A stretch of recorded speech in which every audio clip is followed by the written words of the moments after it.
مزی کے خارج ہونے سے غسل واجب نہیں ہوتا. سیدنا علی رضی اللہ عنہ بہت طاقتور جوان تھے، آپ کو اکثر مزی آتی. آپ کو مسئلہ معلوم نہ تھا کہ مزی کے خارج ہونے پر غسل واجب ہوتا ہے یا نہیں.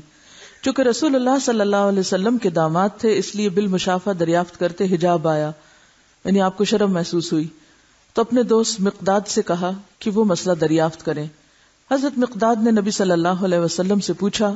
آپ نے فرمایا مزی کے خارج ہونے پر غسل واجب نہیں ہوتا، صرف وضو کرنا چاہیے. نبی صلی اللہ علیہ وسلم نے فرمایا اگر مزی خارج ہو تو آلہ تناسل کو دھو لو اور وضو کر لو. نیز فرمایا اور کپڑے پر جہاں مزی لگی ہو ایک چلو پانی لے کر چھڑک لینا کافی ہے. اب اس میں یہ جو مختلف ٹرمز استعمال ہو رہی ہیں ان میں فرق کیا ہے، یعنی مزی اور منی کا فرق کیا ہے. مزی اس چپکتے ہوئے لیسدار پانی کو کہتے ہیں جو شہوت کے وقت ذکر کے سرے پر نمودار ہوتا ہے، یعنی کہ جو اچھل کر نہیں نکلتا بلکہ ویسے ہی ویٹنس ہوتی. اور منی عضو مخصوص سے لذت اور جوش کے ساتھ ٹپک کر خارج ہونے والا سفید مادہ ہوتا ہے جس سے انسان پیدا ہوتا ہے. اس کے خروج سے آدمی پر غسل فرض ہو جاتا ہے. ودی وہ گاڑھا سفید پانی جو پیشاب سے قبل یا بعد خارج ہوتا ہے، اس کے نکلنے پر غسل کرنا ضروری نہیں. یا اسی طرح لیکوریا بھی اس میں آ جاتا ہے. جن عورتوں کو سفید رطوبت یعنی لیکوریا کی شکایت ہوتی ہے اس سے بھی غسل لازم نہیں ہوتا، حسب معمول نمازیں ادا کرنی چاہیے. لیکوریا کا جو سیکریشن ہے اگر وہ کپڑے پر لگ جائے تو اسی طرح چلو بھر پانی سے اس کو صاف کر لینا چاہیے.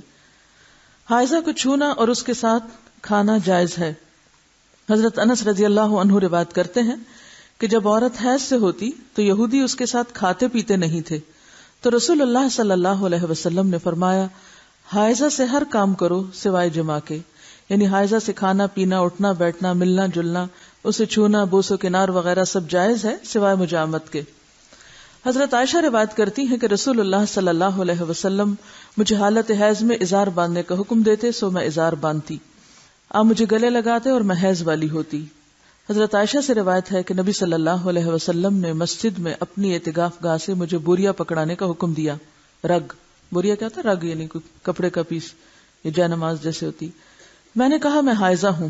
آپ نے فرمایا تیرا حیض تیرے ہاتھ میں نہیں ہے.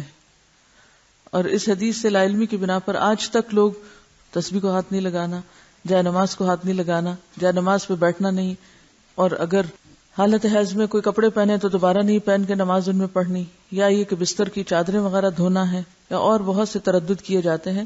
تو یہ سب خود ساختہ باتیں ہیں، ان کی کچھ حقیقت نہیں. حضرت عائشہ سے روایت ہے کہ نبی صلی اللہ علیہ وسلم میری گود کو تکیہ بنا کر قرآن حکیم کی تلاوت کرتے تھے حالانکہ میں حائضہ ہوتی. اب یہاں بھی آپ دیکھیے بہت سی خواتین پوچھتی ہیں کہ کیا ہم اس حالت میں قرآن کی مجلس میں شریک ہو سکتے ہیں یا نہیں، وہاں بیٹھ سکتے ہیں یا نہیں. تو آپ دیکھیے کہ آپ صلی اللہ علیہ وسلم حضرت عائشہ کی گود میں سر رکھ کے قرآن پڑھتے جبکہ حضرت عائشہ حیض سے ہوتی.